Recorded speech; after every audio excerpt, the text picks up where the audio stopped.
Fragment 3. The 7 Portals. Ubadya. The choice is made.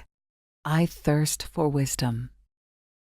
Now hast thou rent the veil before the secret path, and taught the greater Yana. Thy servant here is ready for thy guidance. 'Tis well, Sravaka. Prepare thyself, for thou wilt have to travel on alone. The teacher can but point the way. The path is one for all. The means to reach the goal must vary with the pilgrims. Which wilt thou choose, O thou of dauntless heart? The samdhan of I-doctrine, fourfold dhyana? Or thread thy way through paramitas, 6 in number, noble gates of virtue leading to bodhi, and prajna, 7th step of wisdom? The rugged path of fourfold dhyana winds on uphill. Thrice great is he who climbs the lofty top. The paramita heights are crossed by a still steeper path. Thou hast to fight thy way through portals 7. 7 strongholds held by cruel, crafty powers, passions incarnate. Be of good cheer, disciple. Bear in mind the golden rule. Once thou hast passed the gate, Srotapati, he who the stream hath entered, once thy foot hath pressed the bed of the nirvanic stream in this or any future life, thou hast but 7 other births before thee, O thou of adamantine will. Look on. What seest thou before thine eye, O aspirant to godlike wisdom?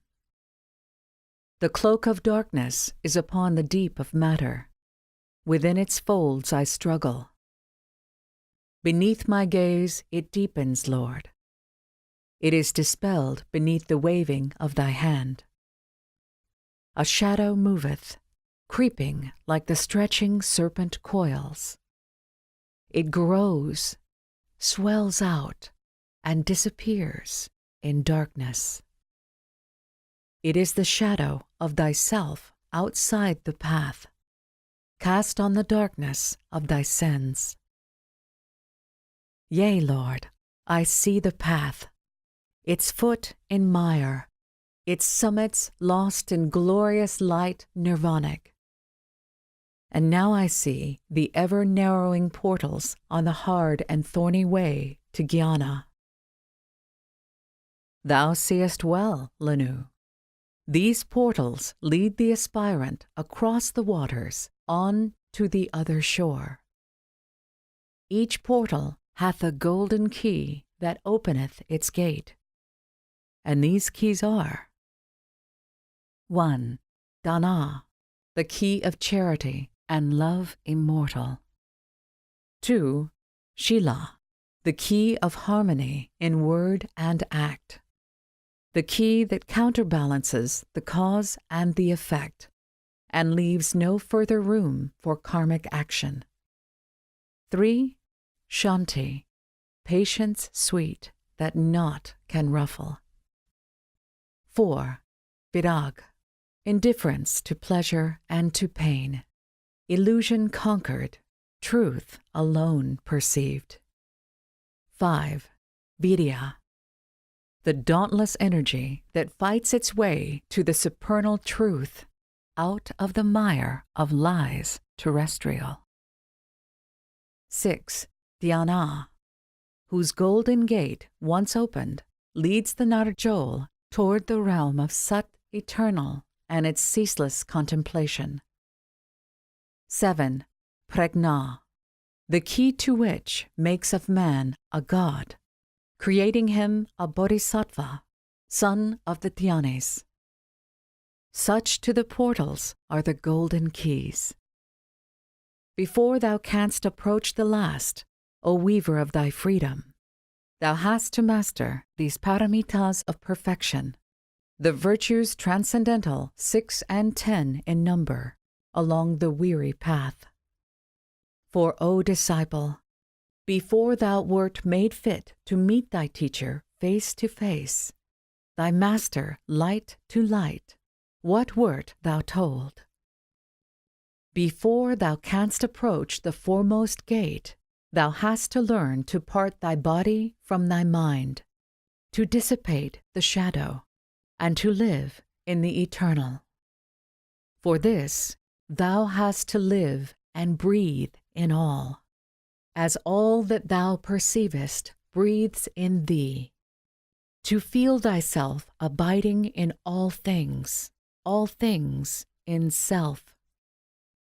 Thou shalt not let thy senses make a playground of thy mind. Thou shalt not separate thy being from being and the rest, but merge the ocean in the drop within the ocean.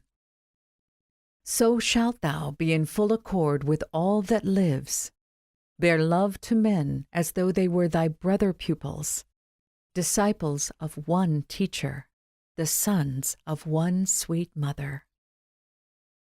Of teachers there are many, the Master Soul is one, Aleya, the universal soul. Live in that Master as its ray in thee. Live in thy fellows as they live in it. Before thou standest on the threshold of the path, before thou crossest the foremost gate, thou hast to merge the two into the one, and sacrifice the personal to self-impersonal, and thus destroy the path between the two, antaskarana.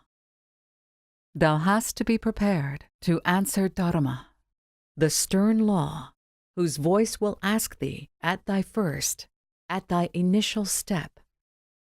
Hast thou complied with all the rules, O thou of lofty hopes? Hast thou attuned thy heart and mind to the great mind and heart of all mankind? For as the sacred river's roaring voice, whereby all nature's sounds are echoed back, so must the heart of him who in the stream would enter thrill in response to every sigh and thought of all that lives and breathes.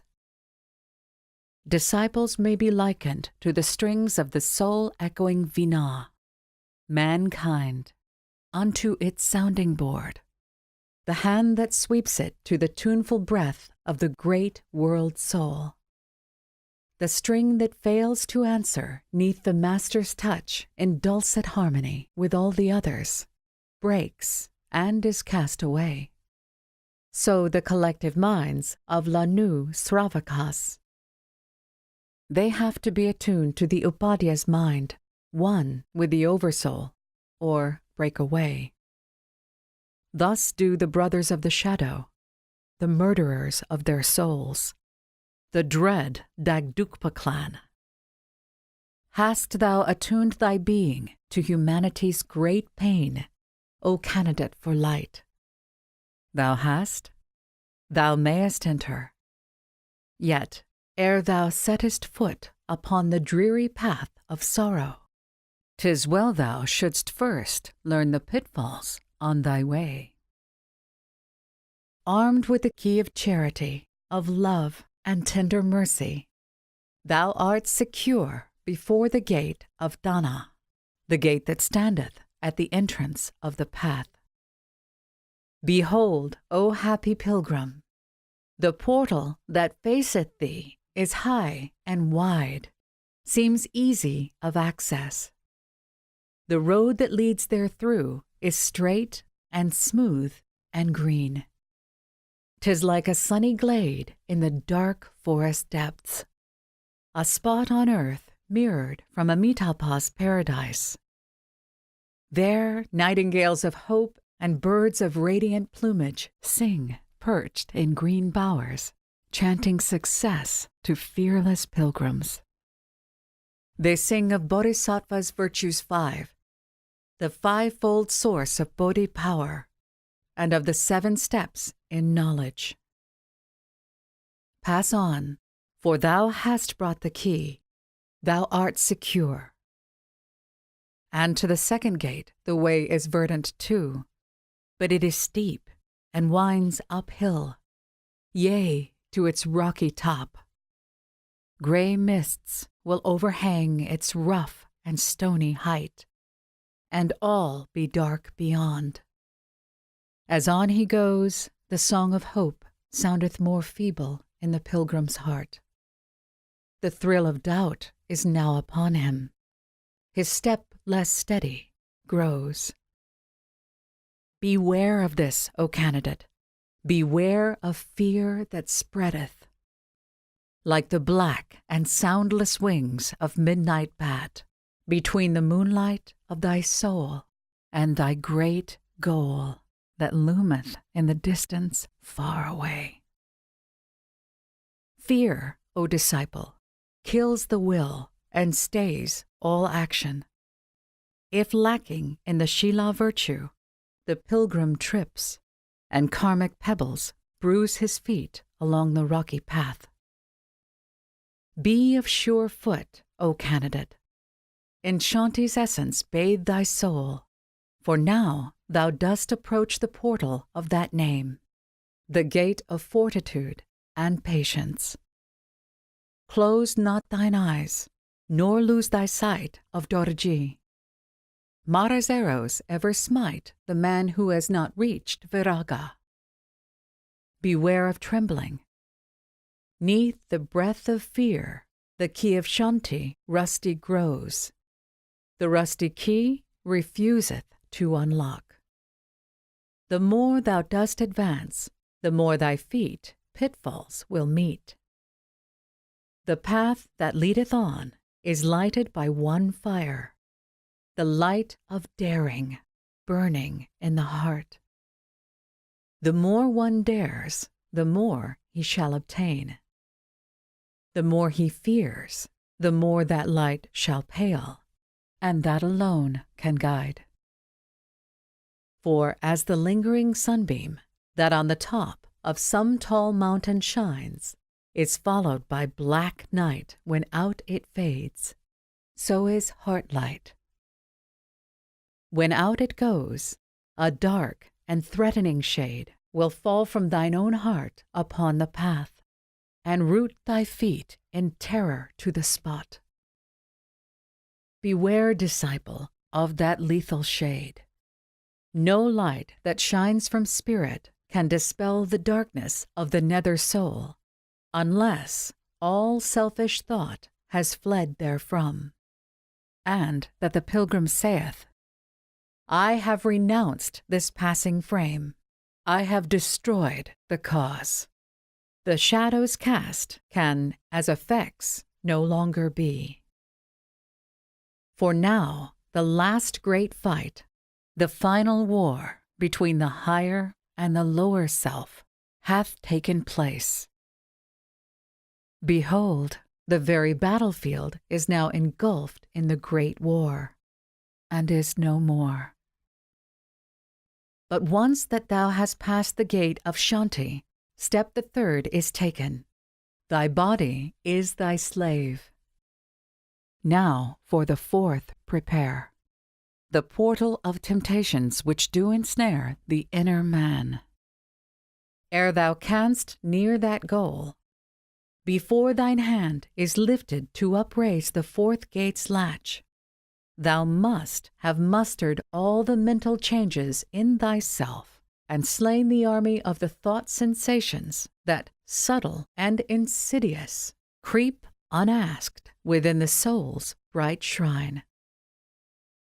If thou wouldst not be slain by them, then must thou harmless make thy own creations, the children of thy thoughts, unseen, impalpable, that swarm round humankind, the progeny and heirs to man and his terrestrial spoils.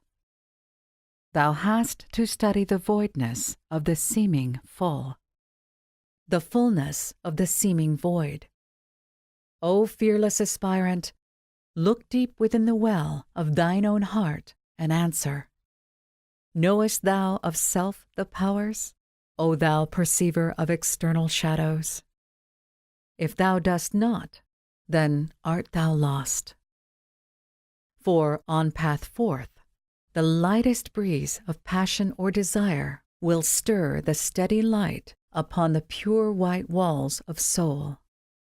The smallest wave of longing or regret for Maya's gifts elusive, along Antaskarana, the path that lies between thy spirit and thyself, the highway of sensations, the rude arousers of Ahankara. A thought as fleeting as the lightning flash will make thee thy 3 prizes forfeit, the prizes thou hast won. For know that the eternal knows no change. The 8 dire miseries forsake for evermore. If not to wisdom, sure, thou canst not come, nor yet to liberation, saith the great Lord, the Tathagata of perfection, he who has followed in the footsteps of his predecessors. Stern and exacting is the virtue of viraga. If thou its path wouldst master, thou must keep thy mind and thy perceptions far freer than before from killing action. Thou hast to saturate thyself with pure aleya. Become as one with nature's soul thought. At one with it, thou art invincible. In separation, thou becomest the playground of Samvriti, origin of all the world's delusions.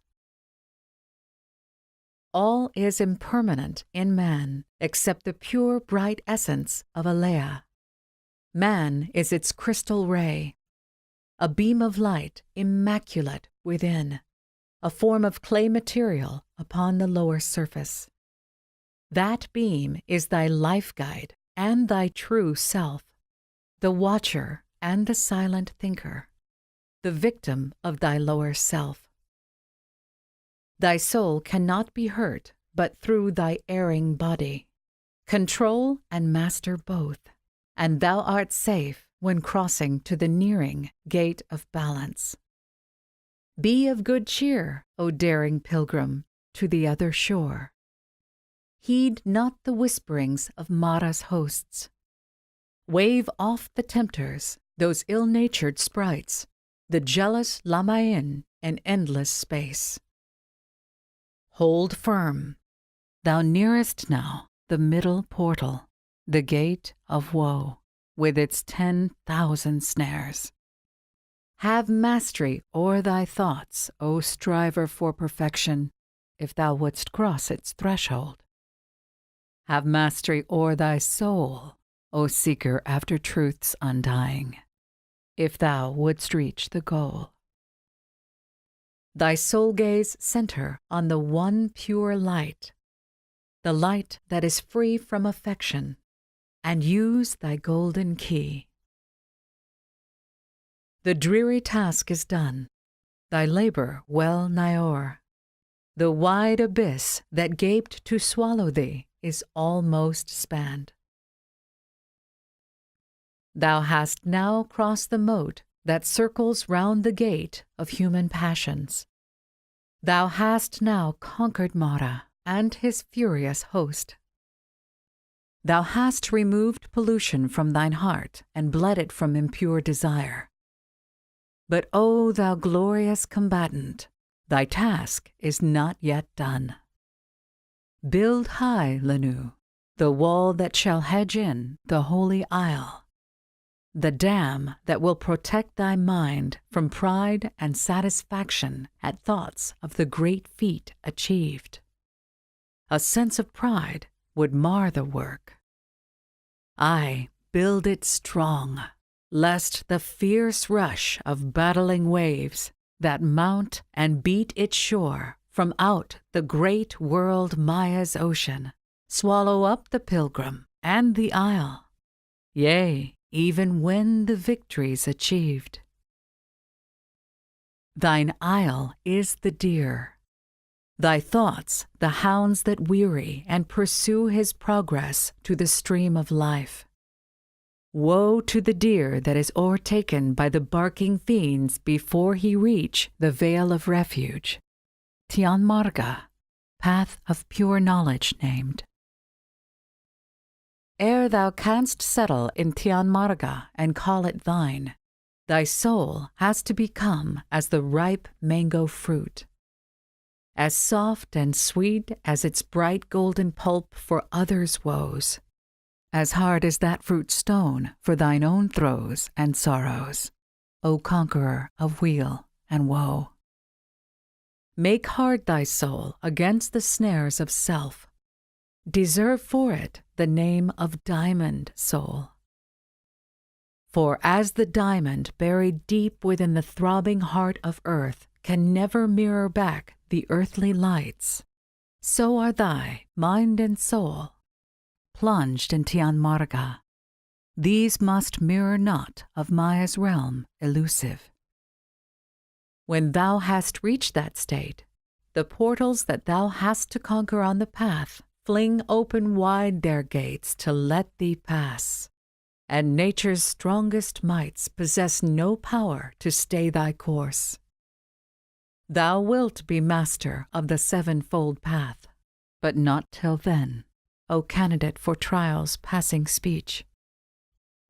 Till then, a task far harder still awaits thee. Thou hast to feel thyself all thought, and yet exile all thoughts from out thy soul. Thou hast to reach that fixity of mind in which no breeze, however strong, can waft an earthly thought within. Thus purified, the shrine must of all action, sound, or earthly light be void. E'en as the butterfly o'ertaken by the frost falls lifeless at the threshold, so must all earthly thoughts fall dead before the fane. Behold it written, ere the gold flame can burn with steady light, the lamp must stand well guarded in a spot free from all wind. Exposed to shifting breeze, the jet will flicker and the quivering flame cast shades deceptive, dark and ever-changing on the soul's white shrine. And then, O pursuer of the truth, thy mind-soul will become as a mad elephant that rages in the jungle. Mistaking forest trees for living foes, he perishes in his attempts to kill the ever-shifting shadows dancing on the wall of sunlit rocks. Beware, lest in the care of self, thy soul should lose her foothold on the soil of Deva knowledge. Beware, lest in forgetting self, thy soul lose o'er its trembling mind control, and forfeit thus the due fruition of its conquests. Beware of change, for change is thy great foe. This change will fight thee off and throw thee back, out of the path thou treadest, deep into the viscous swamps of doubt. Prepare and be forewarned in time. If thou hast tried and failed, O dauntless fighter, yet lose not courage. Fight on, and to the charge return again and yet again. The fearless warrior, his precious lifeblood oozing from his wide and gaping wounds, will still attack the foe, drive him from out his stronghold, vanquish him, ere he himself expires. Act then, all ye who fail and suffer. Act like him, and from the stronghold of your soul, chase all your foes away, ambition, anger, hatred, into the shadow of desire, when even you have failed. Remember, thou that fightest for man's liberation, each failure is success, and each sincere attempt wins its reward in time. The holy germs that sprout and grow, unseen in the disciple's soul, their stalks wax strong at each new trial, They bend like reeds, but never break, nor can they e'er be lost. But when the hour has struck, they blossom forth. But if thou camest prepared, then have no fear. Henceforth thy way is clear, right through the Virya gate, the fifth one of the 7 portals. Thou art now on the way that leadeth to the Dhyana haven, the 6th, the Bodhi portal. The Dhyana gate is like an alabaster vase, white and transparent. Within there burns a steady golden fire, the flame of Prajna, that radiates from Atman. Thou art that vase. Thou hast estranged thyself from objects of the senses, travelled on the path of seeing, on the path of hearing, and standest in the light of knowledge. Thou hast now reached Diksha state. O Narjol, thou art safe. Know, conqueror of sins, once that a Soani hath crossed the 7th path, all nature thrills with joyous awe and feels subdued. The silver star now twinkles out the news to the night blossoms. The streamlet to the pebbles ripples out the tale. Dark ocean waves will roar it to the rocks surf-bound. Scent-laden breezes sing it to the vales, and stately pines mysteriously whisper.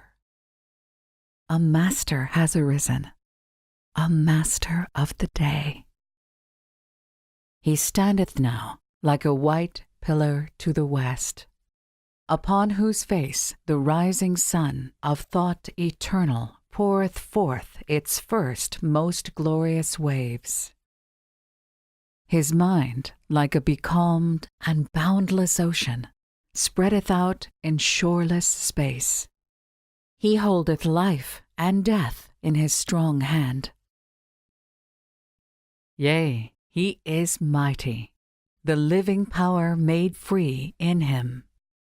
That power which is himself can raise the tabernacle of illusion high above the gods, above great Brahm and Indra. Now he shall surely reach his great reward. Shall he not use the gifts which it confers for his own rest and bliss?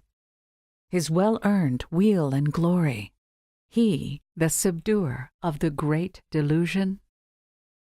Nay, O thou candidate for nature's hidden lore, if one would follow in the steps of holy Tathagata, those gifts and powers are not for self. Wouldst thou thus dam the waters born on Sumeru? Shalt thou divert the stream for thine own sake, or send it back to its prime source along the crests of cycles? If thou wouldst have that stream of hard-earned knowledge, of wisdom heaven-born, remain sweet running waters, thou shouldst not leave it to become a stagnant pond.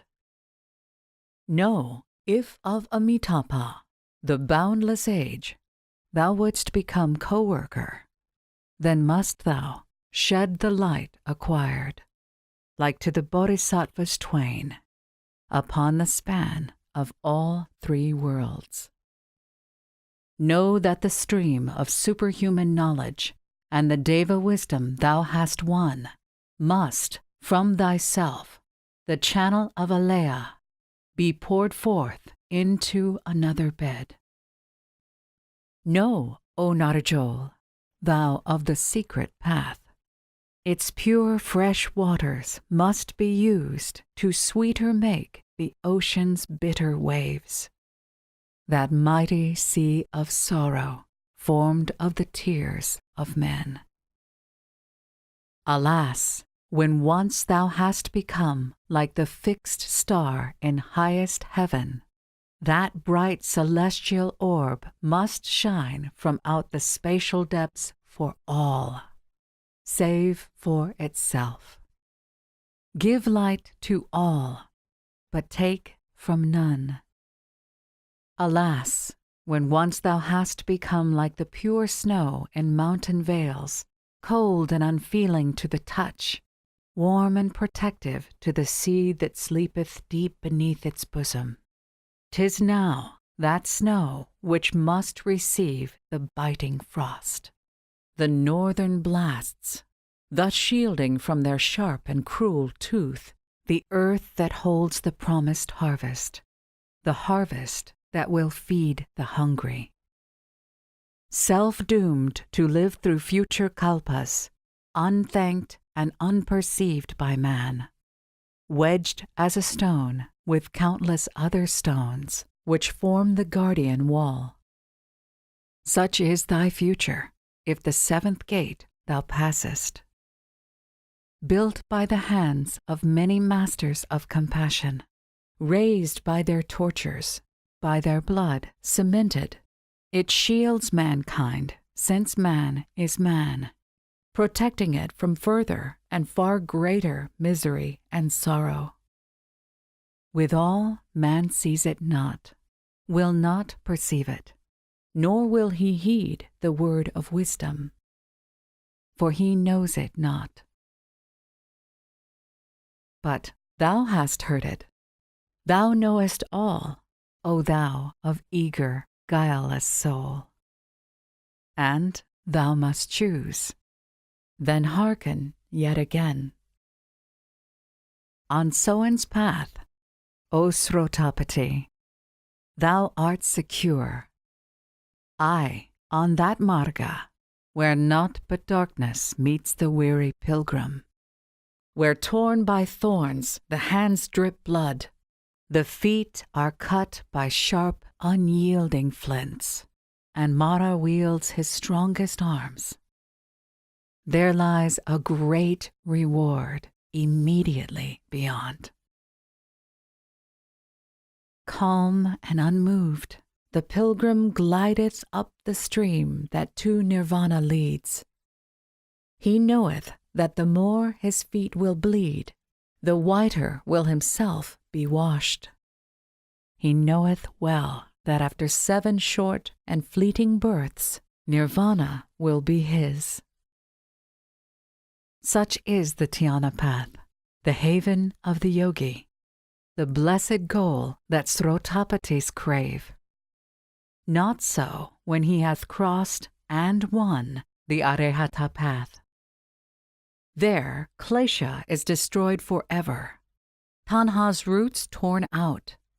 But stay, disciple, yet one word. Canst thou destroy divine compassion? Compassion is no attribute. It is the law of laws.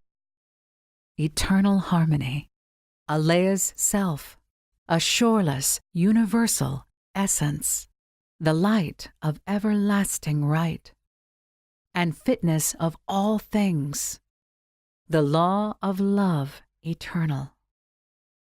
The more thou dost become at one with it, thy being melted in its being, the more thy soul unites with that which is, the more thou wilt become compassion absolute.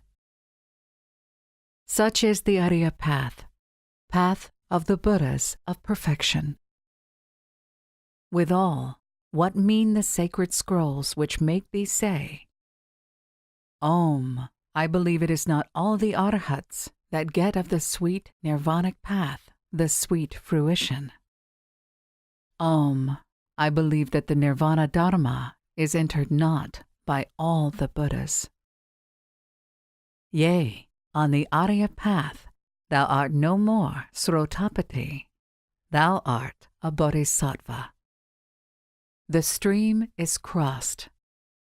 'Tis true, thou hast a right to Dharmakaya vesture, but Sambhogakaya is greater than a Nirvani, and greater still is a Nirmanakaya, the Buddha of compassion. Now bend thy head and listen well, O Bodhisattva. Compassion speaks and saith, Can there be bliss when all that lives must suffer? Shalt thou be saved and hear the whole world cry. Now thou hast heard that which was said. Thou shalt attain the 7th step and cross the gate of final knowledge, but only to wed woe.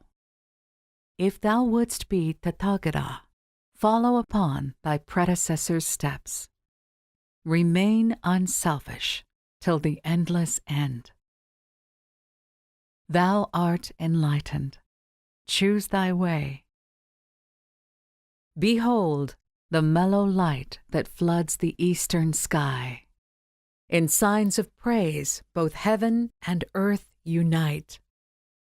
And from the fourfold manifested powers a chant of love ariseth, both from the flaming fire and flowing water, and from sweet-smelling earth and rushing wind. Hark! From the deep, unfathomable vortex of that golden light in which the victor bathes, all nature's wordless voice in 1,000 tones ariseth to proclaim, Joy unto ye, O men of Mialba! A pilgrim hath returned back from the other shore. A new Arhan is born. Peace to all beings.